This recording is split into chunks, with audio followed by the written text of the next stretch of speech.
Konnichiwa minasang. Kembali lagi dengan Pandai Kotoba. Pandai Kotoba adalah tempat minasang untuk belajar bahasa Jepang dan juga budayanya.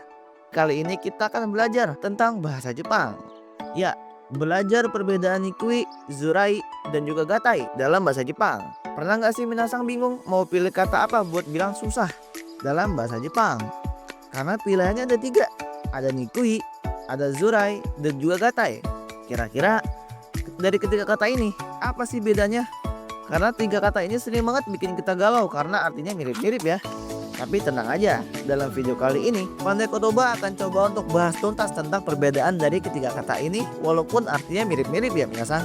Sebelum kita bahas perbedaannya, kita harus ngerti dulu nih pengertian dari masing-masing kata. Oke, pengertian dari kata nikui. Kata ini biasanya ditambahkan setelah kata kerja yang berbentuk mas atau teneke ya, untuk menunjukkan bahwa sesuatu sulit dilakukan atau tidak mudah untuk dilakukan. Contohnya, wakari nikui yang artinya sulit dimengerti. Terus, makna dari zurai juga mirip dengan nikui ya minasang, yang artinya juga sulit untuk dilakukan, tetapi seringkali mengandung konotasi emosional. Biasanya menunjukkan bahwa tindakan tersebut menimbulkan ketidaknyamanan atau beban emosional bagi pembicara. Dan selanjutnya ada pengertian gatai. Nah, kata ini berbeda dari kedua kata sebelumnya. Gatai mengekspresikan kesulitan yang lebih besar dan seringkali mengarah pada ketidakmungkinan. Biasanya digunakan dalam konteks yang lebih formal dan menggambarkan sesuatu yang sangat sulit untuk diterima, dipercaya, atau dilakukan. Setelah tadi kita tahu pengertian dari masing-masing kata tersebut, yuk mari kita lanjut ke fungsi dan penggunaan dari masing-masing katanya. Nah, fungsi dan penggunaan dari kata nikui. Kata ini sering banget digunain dalam percakapan sehari-hari untuk mengekspresikan kesulitan dalam melakukan sesuatu secara fisik atau kognitif.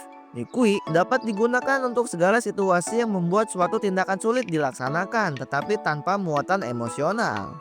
Selanjutnya fungsi dari zurai. Lebih spesifik dalam menyatakan kesulitan yang diiringi dengan perasaan tidak nyaman.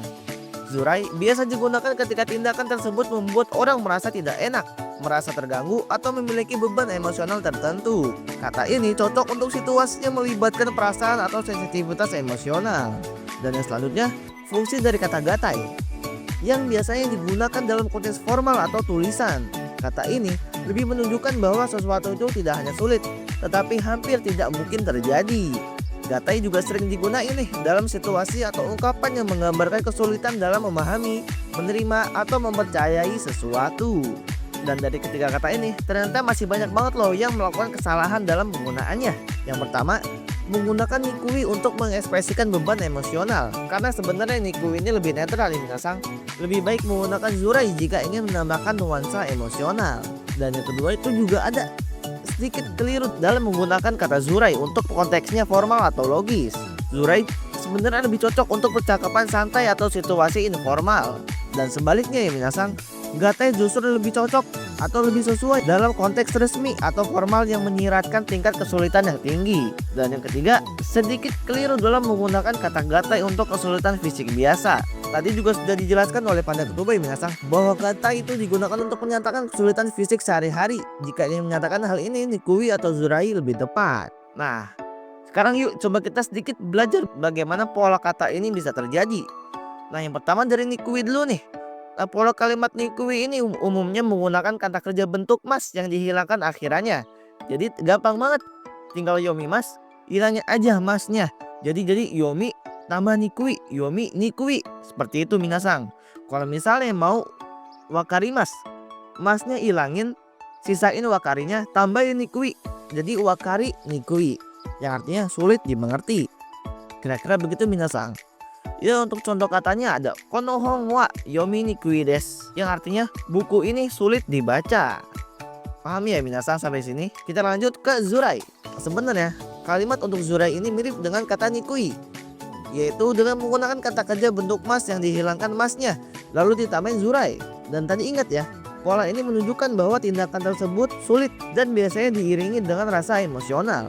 Dan ini juga gampang minasang. Misal tadi kayak imas. Nah, masnya ilangin, sisain i-nya. Jadi izurai. Oke, yang artinya jadi sulit dikatakan. Terus juga misalnya kalau mau kita ikimas mau kita ubah pakai bentuk zurai, ikimas. Masnya hilangin, sisain ikinya. Ikinya digabung sama zurai. Jadi iki zurai yang artinya sulit didatangi. Seperti itu minasang. Untuk kalimat lengkapnya, kare ni honto no koto o izurai, yang artinya sulit bagiku untuk mengatakan yang sebenarnya kepadanya. Waduh. Oke, kita next ke bentuk yang terakhir nih minasang, yaitu gatai. Untuk rumus ya, masih sama minasang. Kata kerja bentuk mas, masnya hilangin diganti gatai.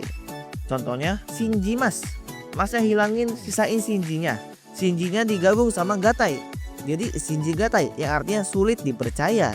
Dan juga ada nih kata setsume shimasu ya, setsume shimasu, masnya hilangin, jadi sisain setsume shi. Oke, ditambahin sama gatai jadi setsume shigatai, yang artinya sulit untuk dijelaskan. Untuk kalimat lengkapnya, kono kekka wa uke iragatai desu, yang artinya hasil ini sulit untuk diterima. Nah, kira-kira gimana nih minasang? Minasang udah lebih paham ya bedanya antara nikui, zurai, dan juga gatai. Nah, kalau misalnya minasang masih pengen nih belajar lagi tentang perbedaan kata ini dan kata ini, ataupun belajar pola kalimat lainnya, minasang bisa banget untuk subscribe dulu YouTube channel Pandai Kotoba. Dan pasti ya, kalau misalnya minasang suka sama video ini, jangan lupa like, komen, dan juga share video ini ke teman-teman minasang, apalagi ke teman-teman minasang yang lagi belajar bahasa Jepang. Dan sebelum kita mengakhiri video ini, ada sedikit latihan soal nih. Nanti silahkan minasang jawab di kolom komentar ya. Terima kasih. Ja, mata ne. Bye bye.